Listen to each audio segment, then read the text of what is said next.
wanda zvauti attitude yako ikai won't take you anywhere.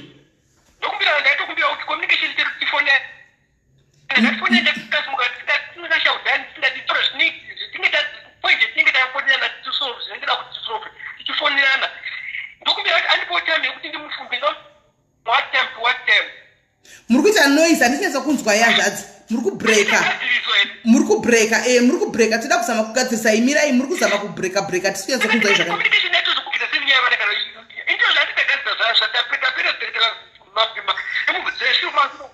Aiwa, hatina kunzwa kuti matichiyanzvadzi zokoro dzaifuti zvakare hatina kutonzwa kuti mati kudii.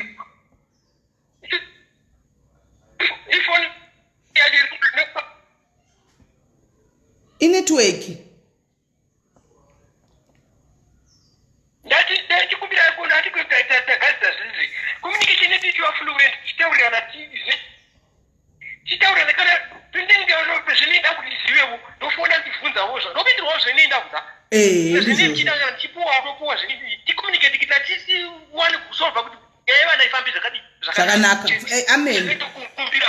Gloria, saka uri kunzwa chikumbiro chevana pafoni tifonera yezevana. Right. Gloria uri kunzwa chikumbiro chikumbirwa nanzvadzi nababa Shingi. Hanzi ndinokumbira kuti kana nchinge ndafona hanzi ndokumbira kuti udairewo titaure nyaya dzevana kana nchinge ndafona titaure nyaya dzevana kwete kuti uzorega kundikata kana kutaura dzimwe nyaya dzisiridzo. Ndokumbira tionesane panyaya dzevana kuti zvinhu zvifambe zvakanaka. Uri kunzwa Gloria? Yes.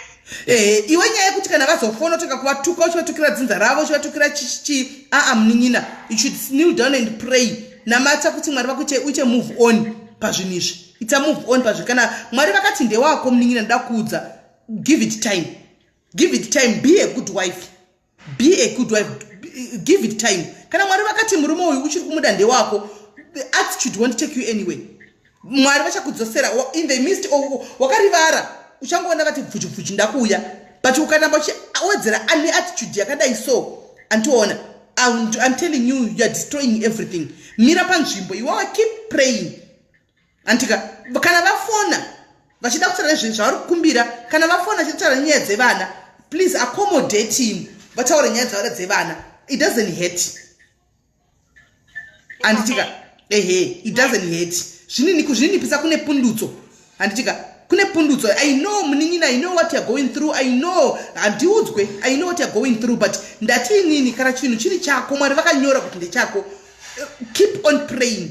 There's no need for you to have an attitude, there's no need for you to be harsh, there's no need for you kushauda. Ramba uchinamata vachifona masikona sei baba Shingi, makadi yenyu baba Shingi, murotaura nemwana, matinya yemwana yakapfindekana yakadai, zvine hunhu mukati, uchazondiudza nerimwe gore kana tiri vapenyu. Uchazondiudza. Aiwa, ndiri kupanzwa. Saka I think hanzvadzi ndofunga mapanzwisisa. Abvuma iye kana muchida munofona anytime. Vanogona kufona anytime yakati vane nguva dzavanofanirwa kufona. Anytime ngafone, but not kundifonera after 12 midnight zvaakanga achita before. Unondifonera 12 midnight achindimutsa kuti ndotaura nemwana anotaura naye after 9 ndeupi, vana vanenge varara kudhara. That's disturbing mwana psychological, unomutsa kuhope mukantaure newe. Alright. Saka hanzvadzi muri kuzvinzwa wanzi musazofonawo maodd hours akafana 12. Kana muchifonawo mukafonawo anytime kusvika kuma9 usiku mwana anenge achakasvinura. Handimaona munofona zvenyu anytime motaura navo, motaura nemwana. Ndotenda ndozvinzwisisa. Pane chimwe chamuda kukumbira futi hanzvadzi? Pasina zvatangoita izvi zvikangoitwa zvakawirana izvi ndoona kuti zvinenge zvafamba zvakanaka. Aiwa, hapana chakaipa. Saka mapepe enyu muchamawana pera kwemwedzi tichinzwaona iye kuti aitawo gorosari remwana rauya zvishuwa zvechikoro, hati magara henyu hembe dzeChristmas pane kamari kari pasaidi. Kweye Shinga asi kuya here kuno pana December naiwe nikikiri? Glory. Ana passport yake expire zvarondoziva. I did apply then aiwa, ndiri kubvunza iwewe ndiwa ndiri kubvunza. Ndinokati zvandoziva havasiri vari kubvunza, ndini ndiri kubvunza. No, he is not coming. Ko ukamujambisa bhodha akauya akamboona baba wakachiona mai vake.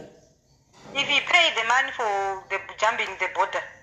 Baba mwana anogona kuuya zvake even asina passport zviri kwamuri mo December.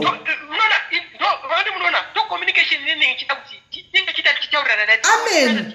Muri right zvenyanzvadzi. Gloria uya ne attitude. Ndida murova.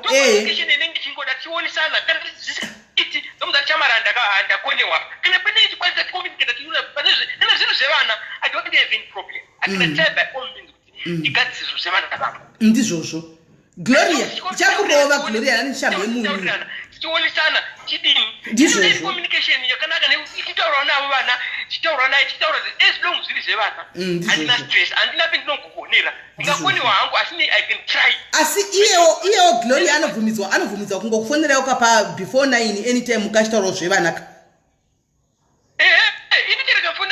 no problem. All right. Saka square mese mwe Gloria unogona kufonerawo baba Shingi anytime before 9 anditika baba Shingi anogona kufonerawo email Shingi anytime before 9 andiona saka zvokuti umwe unozotuka unhari yakufona kudi modza madam kuti ndo zvandari zvatataura izvi mai vakafona teshara zvemwana vanotofona vanobvunzwa kufona vanofona antimanzwa ayuni wangu msamutira because everything ndakatosolva na iyanga ngakutomira tiga tsenenya kunoti vana tavachengeta sei akanga atomira yani kutoona kuti kutogadza wangu msava newari naye wetinayo ayo hapana kuita ndakatompa zvese because hapana kushata aiwa saka panonakidza kuona kuti munoda vana venyu asi kuti panga pane miscommunication chiti yanga ingoripo antimaona panongori pazvonakidza izvi saka ndokutendai hanzvadzi nchiti aiwa mwari wakuitai zvakanaka ndichakufonerai zvangu kumwedzi wapera kuchinzwa zvatakadi zvataronga izvi ndizvo here zvafamba negwara here mapepa enyu mamawana here imiwo muri free kuti anytime pamunenge mada kutaura nini namba dzangu maanadzo munongondibatawo handitika totaura toda kuti tikutendei hanzvadzi Peter nokuya kwenyu kwamaita pano handitika mwari vakuitai zvakanaka mave muri hama yangu imi tenge chingoramba chingotaurawo kuseri the same way naGloria futi munin'ina tinenge chingotaurawo kuseri kwete zvimwe zvinji nyaya dzevana idzodzi ndizoedza tinge chingotaura ndototenda zvangu because ndotonyanya kutenda chaizvo zvamaita because ndaitova nestress ndatova kana depression yacho ndikuitonesa nenyaya yevana saka kana ndinototenda zvamaita sekuti kondaatize kuti ndazokuti kuita zvakapachishuvo zvangu pavana vangu because shuvo ndanga ndinachizva zvinoita ndoita sei saka ndinotenda nezvamandita ndakuitawo chishuvo changu chese pavana vangu handizvozvo amen aiwa ndinotenda chinda henyu kumudzimai wenyu munovamhoresa muti kwai maswera sei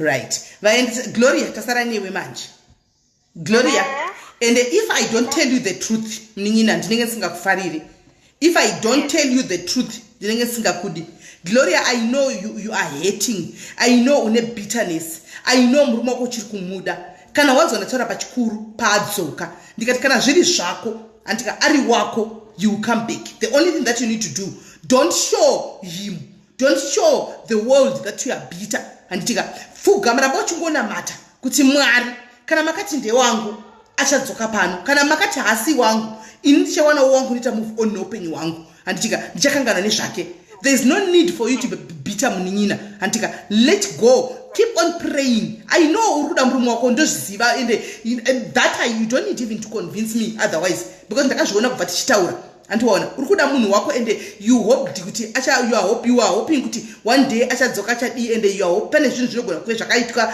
zvakawanda relationship yaanayo nemukadzi iyoyi handi panogona kuve pane zvakawanda zvakaitwa handisi kuti ndo zvakaitika zvinokwanisa kunge maybe pamwe akapiwa mishonga pamwe haana kupiwa hatizivi pamwe akapiwa maprofita mvura pamwe akaiswa mubhotoro pamwe haana kuiswa hatizivi handika asi iwewe your attitude you need to work on your attitude towards your husband munin'ina you need to work on your attitude very very very very much because the way you speak to him chaiyo zvaabva atotiprova kuti he was right pataura nyaya yekuti wanga usingamurespect the way wanga uchitopindura antoona the way wanga uchitopindura unoziva kuti chiororo chii munamato ndo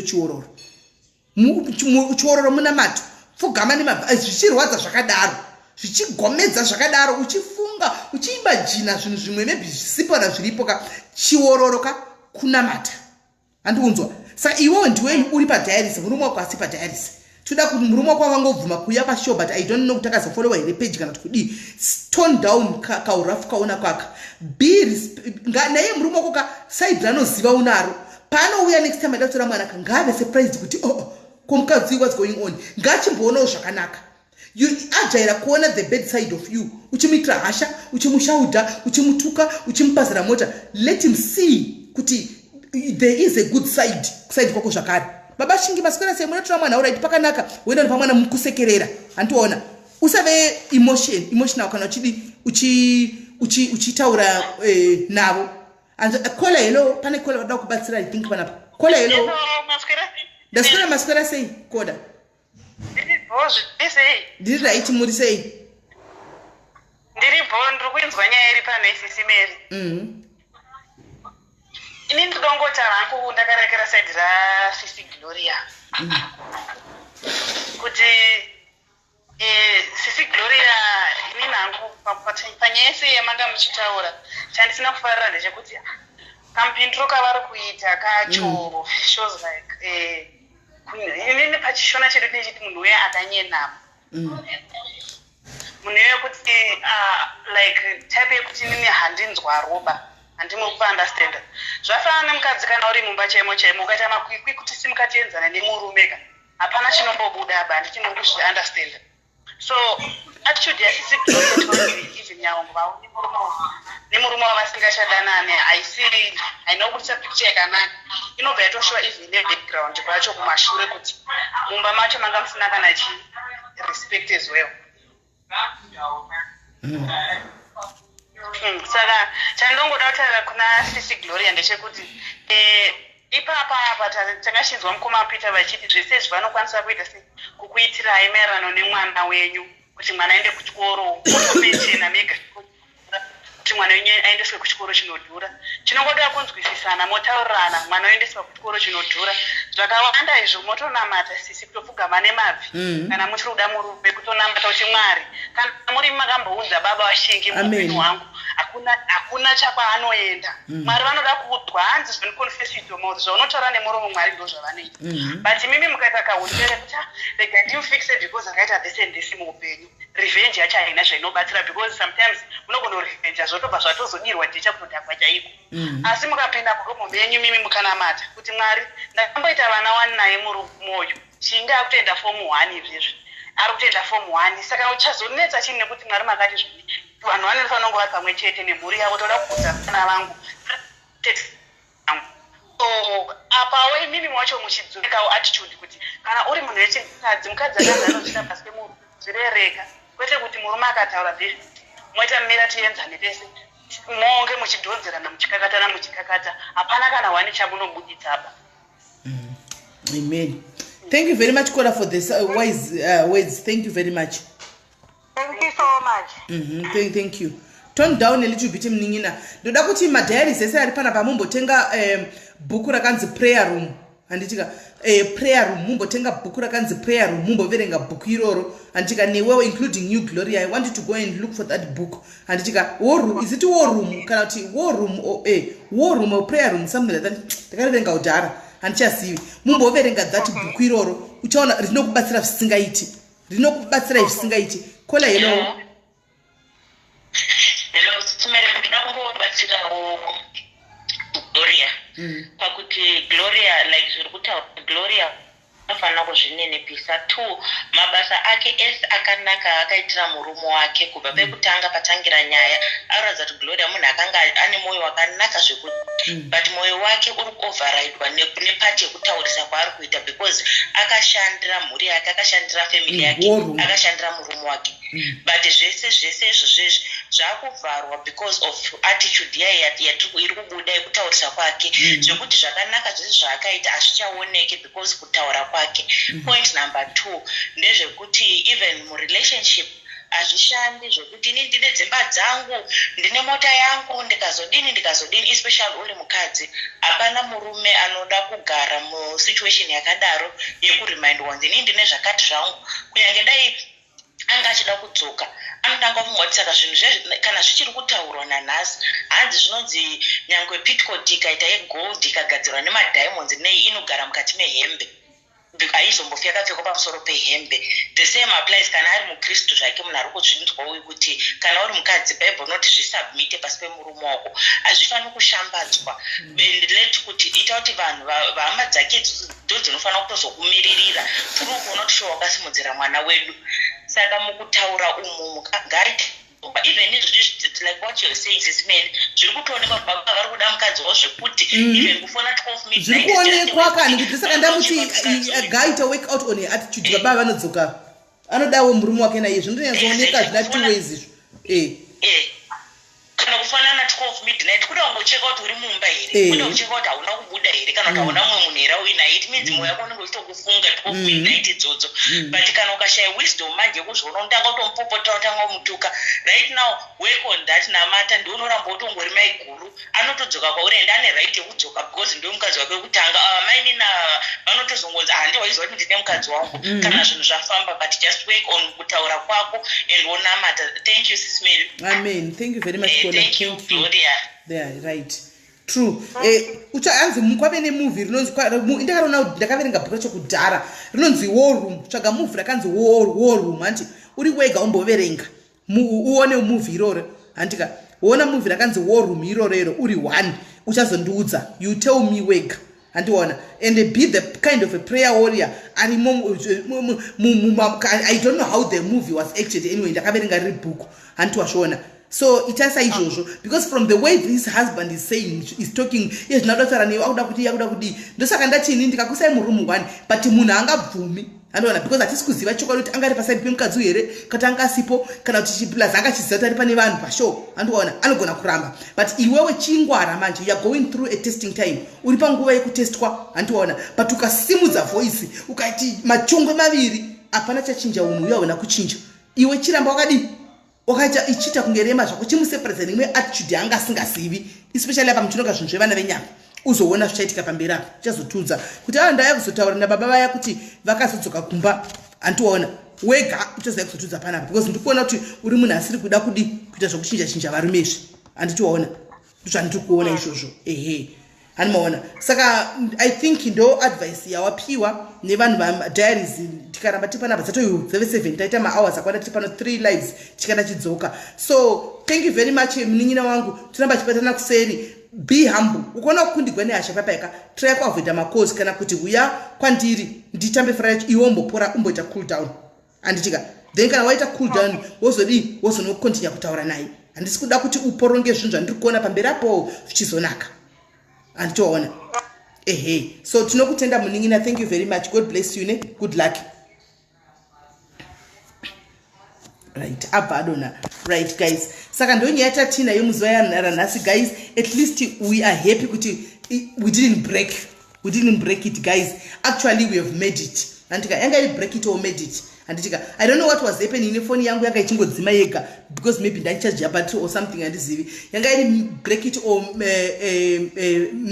fix it. At least we have fixed it though tisina kukwanisa kufixa relationship yevaviri apa but takwanisa kufixa relationship yavo kuti vakwanise kusangana panyaya dzevana vataure panyaya yevana handimaona saka mission accomplished tagona handika mission accomplished patinotadza kuti tinenge tatadza hatingati tinogona zvese patinenge takundikana tinokundikanawo patinenge tagonawo tinenge chitiwo apa tagona handitika right. The more reason why ndasitopa kuedha vanhu panguva yanga tinzi edi hatisi kuirana nemi ini ndinenge ndine angle yangu yandinofamba nayo kuda kusolva zvinhu handitika then ndenchiona ngoma macomments acho kuti munhu anenge achiti nemasolva makadai ine ndichitorine angle yangu kuzati ndikaenda ndakadai ndikasofta ndikadai tsoro dzacho pakupesa togona kudzihwina handiti saka the moment ndinogona kuzongoedha vanhu moya muti hatisi kubvumira nezvikutaurwa kudai so tatoporonga back to square one.